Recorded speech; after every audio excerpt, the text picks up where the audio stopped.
Well, we've been all waiting for this. The Tesla Model Y can now finally talk to us. So you hear me now? Look, I am your father.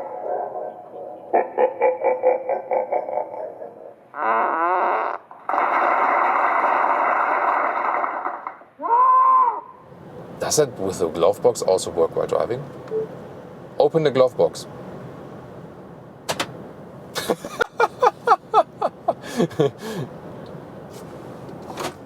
Driving the Tesla Model Y, I ask myself, is it really that much more efficient than the other EVs? Does it have a higher range? Even or especially here in wintertime. So efficiency and range at 100 kilometers or 60 miles an hour, at 130 kilometers or 80 miles an hour, and also what's the efficiency and range at top speed here on the German Autobahn, German motorway here today. We'll test it together with agility, general overview, and new features also, especially as for the software, infotainment and so on. There have been some rumors about issues about the heating in cold winter times. We have today some, close to freezing temperatures. We will let this car run with the heating on for a whole day, for 24 hours, see if there's any failure. And also, when you're stuck maybe, in an ice storm or something in the middle of the road, how much energy from the battery and how much range does it take when you let the heating run? And we will also show you a supercharging test. So many interesting tests to come now. So this is Thomas with Autogefühl. Welcome. Here in the front, design-wise, especially when you pick it in white, it looks kind of like a stormtrooper helmet, doesn't it? 4.75 m or 187 inches. Just a few details here. These are winter tires with 19-inch wheels.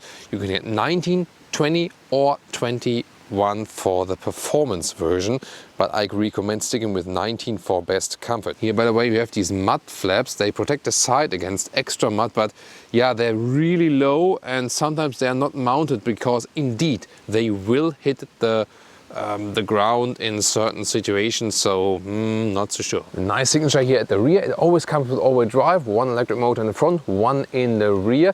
And there are two versions, normal all-wheel drive and the performance one, either 5 seconds or 3.7 seconds in the acceleration figure then. Here, these door handles, they are just complicated. It's how it is. Then, door closing sound. One time without me talking. That's when you have frameless doors. Few examples are there when you have frameless doors where they're still good, and I think it was the Porsche Taycan and the Peugeot 508, I guess. What's cool here, by the way, look at that. Dual insulation glass in the front. Yes, all animal-free interior, way to go. Seats and steering wheel, either here in the black layout and with a nice bright wood inlet, or in the white layout, which looks cooler, but then you have this aluminum inlet. Me, and including a lot of guys read here in the comments, I would love the white interior with the bright wood. That would be cool. Here, by the way, interesting here now, new build quality wise, that steering wheel is now a little bit structured in the surface. So they obviously use a new or updated leatherette material. Really cool. And now also with a heated steering wheel function. Seating is decent, although for tall drivers, the seats I think could be a little bit longer, but overall decent comfort. The lower area is really cool, microfiber surface, and then you have two inductive charging pads for your phone. And here, a big opening, a lot of space. Next to cup holders, they are not adaptive though, and even more space underneath. And in the overview here, once again, this super clean layout, 15-inch screen, that's it. And yes, I think when you just have the speed here, it is missing either in the instruments or in the head-up display. I can't get over it. Look at that. This is kind of Android style now here. Update. You can set your favorite things here. For example, the energy meter or the camera. This, by the way, is always a favorite feature because here the lower cameras, the side cameras have a different color temperature than the top part, and it's been said that it has to do with the autonomous driving function. Interesting, but it has here also especially a great resolution. And here, for example, Bluetooth menu, so you can actually put in these things and also with drag and drop. So if you rather want to have Spotify in there, you can have, hold this and then put it down into My Apps, this is also in a recent app folder, or then if you want Bluetooth here, once again, like here. So to me, this is really cool. I rather have than the energy meter here as well. So like this, actually a very good new feature. And this is the cool thing, they can update this just over the air. And once again here, temperature stays there, but you can also use the voice control. Temperature 22 degrees. Here we go. Or like I'm cold, I'm warm is also possible. And told you already, here is now the heated steering wheel function. Really cool. It gets warm quite quickly and also all over the steering wheel. That is a very cool function. I was really looking forward to how much battery does it actually drain and how much range do we lose actually per hour. Here with this setting, the temperature is being maintained, and I hope it will stop when the battery reaches 20% of charge. Outside 6 degrees or 42 Fahrenheit, it will get cold in the basement garage very soon. At the moment, for 27 kilometers or 266 miles of range left. It's almost 5 o'clock in the evening and 85% state of charge. Now let's see what we have 7 hours later, around midnight. We have 74% state of charge, so we lost about 11%. We are at 373 kilometers, means we lost 54 kilometers. And we went from 266 miles to 231 miles, means we lost 35 miles. 11 hours later, so overall now 18 hours, we are at 62% state of charge and 311 kilometers or 193 miles. So that means we lost 1.3% battery state of charge per hour, or 6.5 kilometers of range per hour, or 4 miles of range per hour. So I think this is a very decent result, so you do not have to be afraid being stuck in an EV in a snowstorm or something. I would have imagined that it's kind of less efficient, but it has proven to be quite efficient indeed, so very good result, I think. Or what's your take on that? And also, we've been running this car then for 24 hours, for a whole day, with the heating, close to freezing temperatures, and there was no failure at all. The car was kept warm all the time. Obviously, the software update did very well there, and so no complaints from our side. Of course, yes, that wasn't a big efficient thing to do, but we are here to do the tests for you, so only one guy has to do that, and not everyone else to test to be sure that it works. And new software update, we finally have a blind spot monitor. See here, when I hit the turning indicator, then to the left here I have the camera, and this is a very, very good feature. We've been waiting for this for ages. And here also on the opposite, when I go to the right turning indicator, here then right side camera appears in the very same spot. Also included in the latest update, here in the toy box, there is now a so-called boombox, and here it's really interesting. You can play the current media you're listening to the outside, or use the megaphone projecting your voice to the outside. So you hear me now? Luke, I am your father. Or what you can also do is having fart sounds on the outside, or applause and so on. Really hilarious.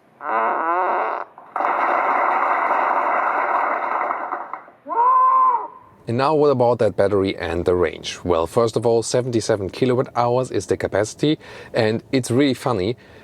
You can ask Tesla yourself, and they do not even exactly know if it's gross or net. There is hardly any information about it. And if you do some research, you can find both information that it's gross or net. I honestly can say I don't know exactly if it's 77 kilowatt hours gross or net. And I'm not sure if we will ever find out. And it also changes from time to time. So at Tesla, things are changing really, really quickly. Often reviewers or just customers have to look in the papers to see which exact size the battery has. That's also what I did. The papers say 77. And before we come to driving aspects, let's exactly focus on the range at different speeds. Is this one here now really so much more efficient? Does it have so much higher range than, for example, Kia EV6, Ford Mustang Mach-E, VW ID4, Audi Q4 e-tron, and so on and so on? I did the exact test here now at, something around freezing temperatures.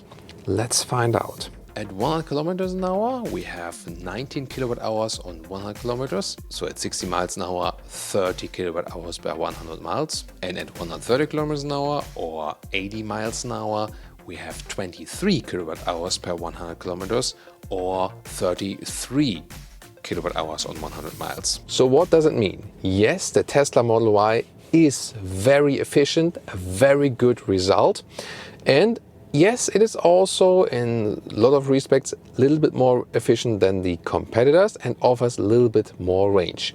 But it's not that it would offer 500 kilometers or like 300 miles, whereas the others offers 400 kilometers and 250 miles. The gap is not that big. So the deciding factor, if you would go like for a Kia EV6 or VW ID4 or the Tesla Model Y, it's not that you would say, oh, this one now here from Tesla has this much higher range that I would only go for this one for this reason. That's not the crucial point. I think the crucial point with the Tesla is here that you have the supercharging network until the other manufacturers have caught up with their true supercharging networks. That would be like, reason number one. And reason number two is that they here have the best software. So here we already filled up some and we start counting the time from 10% now. So 10% state of charge. And at this moment we are charging with around 200 kilowatt.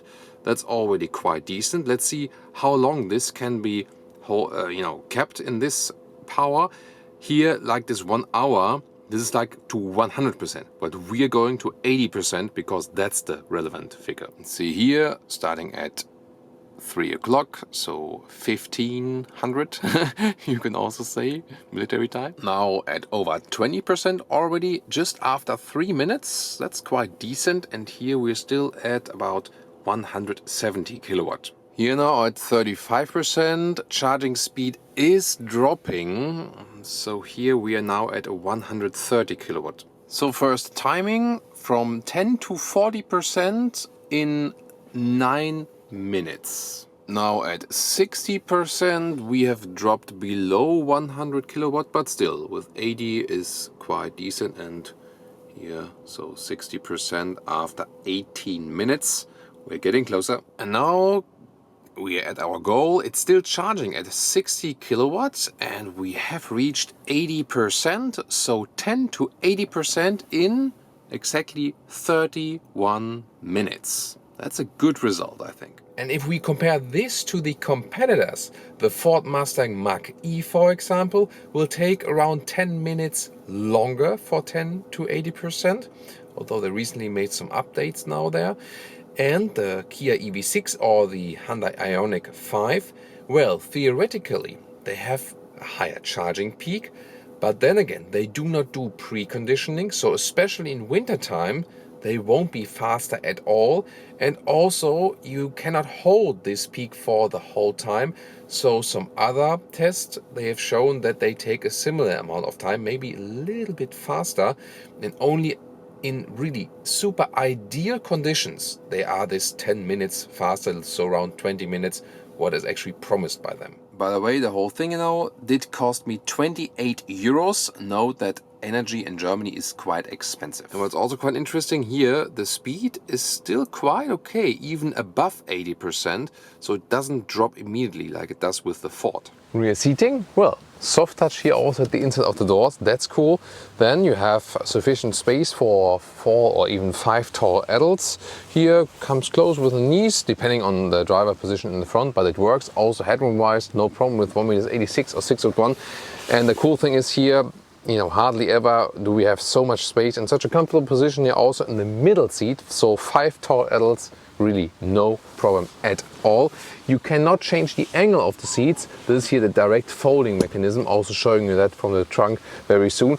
But overall, the space that is being offered right here is really good. And here we have some more cup holders that are even adaptive. And when you take a look at the panel gaps here from the inside, once again proven the build quality meanwhile is very good. So everything here very well aligned. Super spacious trunk area that is leading if you compare the competitors, more than 1 meter in length or 40 inches and also 40 inches or 1 meter in width.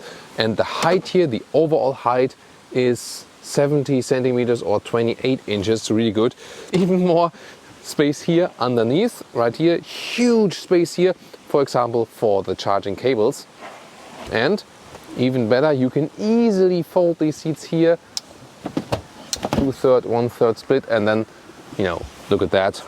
That is really a lot. And then we can indeed reach here 2 meters or 79 inches. So this is segment leading. And is it true, by the way, that the Tesla Model Y, including passengers and luggage, can only take less than 400 kilograms or less than 800 pounds?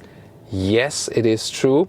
It is supposed to be fixed when it leaves the German plant very soon. This one here still being the Shanghai model. And there are rumors that when the German built models arrive, that then you can load more into the vehicle. Will be the problem if you exceed a little bit? Probably no one will know, and I don't expect any structural damage then to the chassis or something. So I think you can more or less relax in this respect. And does it frunk? Yes, it does frunk, and also reasonable space here in the front. Welcome to Thomas's driving lounge with the Tesla Model Y. Long range all-wheel drive. Around 5 seconds is the acceleration figure from 0. And we'll do here a rolling start from about 30 kilometers an hour to whatever, free road. Let's see. Let's go.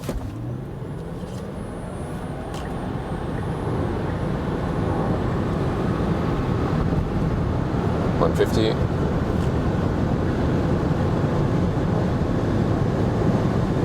Let's see if we can reach top speed. 200, 125 miles an hour. And now we are at top speed. That is 218 kilometers an hour. It gets really loud. Oh, really have pressure on my ears from that. Of course, the car is not laid out to do that. Also doesn't feel too safe, and of course I always have to be cautious here because the road is not entirely dry. Performance is like, whoa, great performance. Then here, brake operation plus brakes, back to 100 kilometers an hour, 60 miles an hour. And of course it's totally fine then noise insulation wise. So at normal highway speeds, the noise insulation is also very well good enough. That's no problem. But just at these really, really high speeds. The suspension is rather trimmed stiff, so for higher speeds that gives you a sportier feeling, but it has also major drawbacks. More to that later at the very special part where we have like some really, really bumpy roads. But however, the driving feeling it gives you here from this traveling feeling, you know, with the glass all over the place, this is really cool, you know. Even when the weather is really bad outside, you feel you're kind of a little bit above things. Everything is clean in the interior.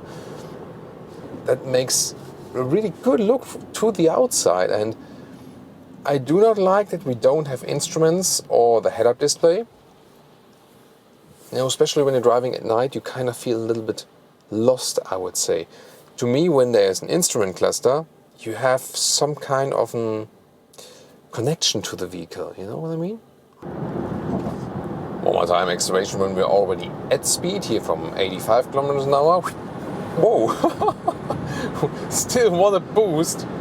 Wow. That's really cool. And already 160. Wow. Such a great acceleration, so much power. So at the moment I'm in standard acceleration mode. Usually I set it to chill because it just applies less G-force on yourself and especially on your passengers. As for the energy economy at these really, really high speeds, the question is always like, how long can you drive top speed? And we can see that the power consumption is kind of off the charts, but towards some let's see, when we hold that speed here about 180. So it moves then towards like the something above 400 kilowatt hours on 1 kilometers. So that actually then confirms once again what we had in our EV tests so far, that when you drive these electric vehicles at top speed, at really, really high speeds, usually it means you take the standard range and cut it in half and then go a little bit below that. You know, so driving top speed, the EVs, is cutting the range more than in half. So in countryside driving right now here, actually the steering feeling is quite good, very precise as well. It doesn't feel that natural, however they have improved it over the time, I feel. And you can also set it, so you can make it softer or harder. Doing these controls while driving is not ideal at all, because it's also too small and distracting. This is really something, it has a good overview when you're stationary, and then you can set it up once, and then you're driving, and that's it. You know, and here, for example, steering mode to comfort, that would to me be a little bit too soft. Standard mode or then sport mode, it gets a little bit stiffer. But the good thing is really that you can do so many things with the voice input here while driving, and this voice input is really, really great. Does that with the glove box also work while driving? Open the glove box.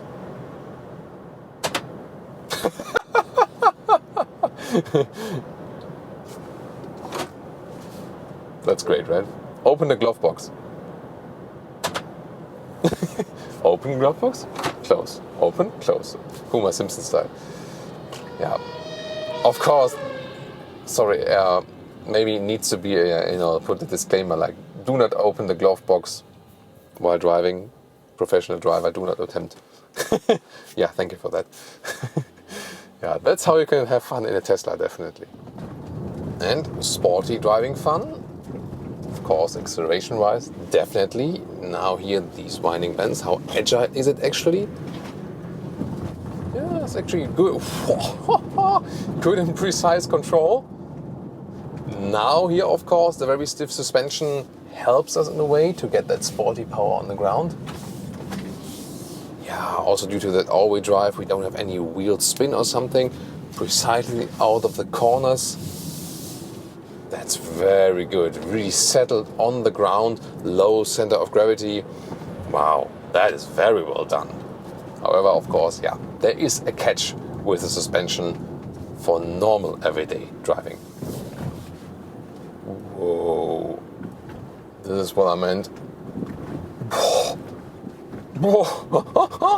Yeah, this is a typical place where we can test a bad road, and wow, that was extremely bad.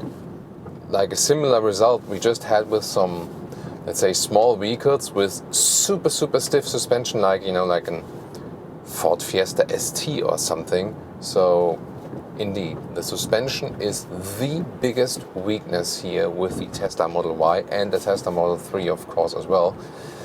They have to completely rework that. They cannot fix this, They cannot update it. It's nothing you can do with software. They have to throw this suspension here completely out of the vehicle if they want to keep selling their vehicles at these prices. Two things they can do. Either take the air suspension from the Tesla Model S or the X, also here in the smaller models, or invent or buy something, entirely new. There are a lot of good suppliers, especially when they build these cars in here in Germany. Easy to get suspension suppliers. There are a lot of suspension companies in Germany, especially. So it's not that they can't do it. They just didn't pay attention to that yet. And I can tell you once again, the suspension, I really have to say that outright. I mean, I do love Tesla for what they did to the industry, bring electrification forward, being one of the first to put all animal-free interior. Then the software here, I mean, it's great, it's fast, it's simple. So many things about these vehicles here that are really industry-leading. But the suspension and how it feels and how non-premium it feels. By driving this vehicle and having this discomfort from the suspension, you can say this is not a premium vehicle. This suspension here is absolute rubbish. It's one of the worst ones I've driven ever. I can, say that even stronger now, having driven especially all the EV competitors, and when the suspension of the other competitors, like here, this one is like here. From from good to bad. So this is really the major drawback. So if you have great roads, enjoy a Tesla Model Y and you can profit from all the advantages.